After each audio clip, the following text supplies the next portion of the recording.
Kasus keracunan jajanan sekolah kembali marak, meresahkan karena sebagian besar jajanan sekolah justru mengandung bahan yang berbahaya. Ya, tak hanya andalkan pemerintah, peran masyarakat juga sangat dibutuhkan untuk meminimalkan dampak kesehatan terhadap jajanan sekolah.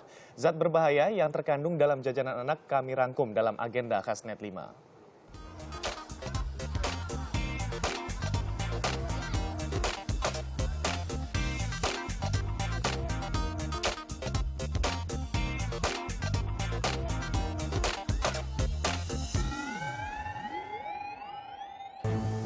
Awal Februari publik gempar adanya kasus keracunan massal.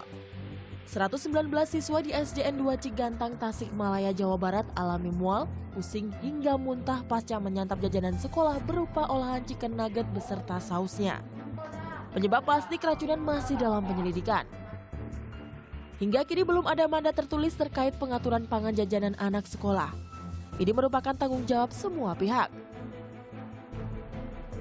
Kita harus bersama-sama bahu-membahu, maka itu kami masuk ke sekolah.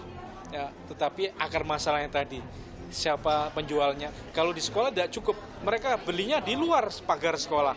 Ini juga pemerintah daerah, semua elemen masyarakat harus turun. Jajanan sekolah kerap memiliki tampilan menarik, menjadi daya pikat pelajar cilik kian melirik. Semua terjajah di luar pagar sekolah. Suguhkan opsi menggiurkan terutama bagi anak-anak. Di Kompleks Sekolah Dasar Johar Baru, Jakarta Pusat misalnya, siswa tak punya pilihan lain selain membeli aneka kudapan di sini, lantaran sekolah tak memiliki kantin sekolah.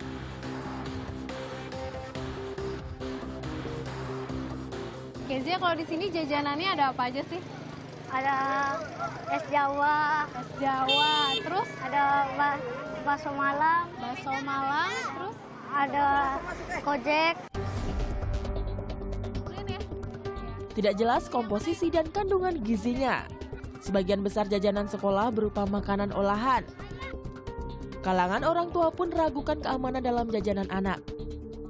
bahan-bahannya kan pakai pewarna tuh yang kayak merah-merah gitu. Itu yang saya khawatirin. Selama ini, pihak sekolah hanya lakukan langkah preventif berupa imbauan pada pedagang dalam mengolah aneka jajanan. Kami dalam bentuk bertanya langsung kepada pedagang, karena untuk kapasitasnya kami memeriksa apakah makanan tersebut higienis atau sehat atau tidaknya, itu kan perlu alat bukti.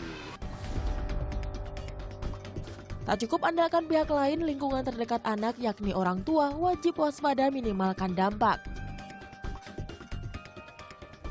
Jajanan sekitar sekolah memang dekat dengan keseharian anak, namun ciri dan bentuknya perlu dicermati lagi untuk menjamin keamanan jajanan yang akan dikonsumsi.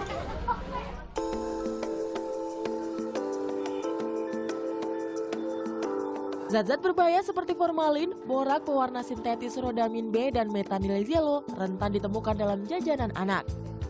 Formalin dan borak kerap digunakan sebagai disinfektan untuk membersihkan lantai serta pakaian. Rentan ditambahkan pada jajanan seperti mie kuning dan bakso. Sementara rodamin B dan metanilizelo biasa berguna sebagai pewarna tekstil. Rentan ditemukan pada minuman bersirup dan saus. Kalau dampak jangka pendek dan panjang bagi anak-anak yang sering mengonsumsi jajanan-jajanan yang terpapar zat-zat kimia tersebut apa, Bu?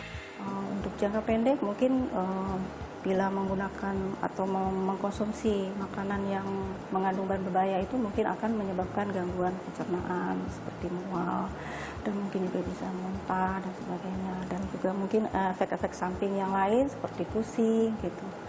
Nah, kalau untuk jangka panjang itu lama-lama kan karena sering menggunakan, dia bisa terakumulasi di dalam tubuh dan memberikan efek yang menggangguan terhadap fungsi seperti fungsi hati, ginjal, atau bahkan mungkin juga bisa menyebabkan kanker. Orang tua wajib menjaga, tanamkan sikap kritis terhadap panganan yang tersaji sejak dini. Kenalkan juga bahaya makanan tertentu pada kesehatan, agar anak berpikir dua kali ketika hendak membeli panganan yang dicurigai tak sehat. Febi Purnamasari, Januar Yuda melaporkan untuk NET.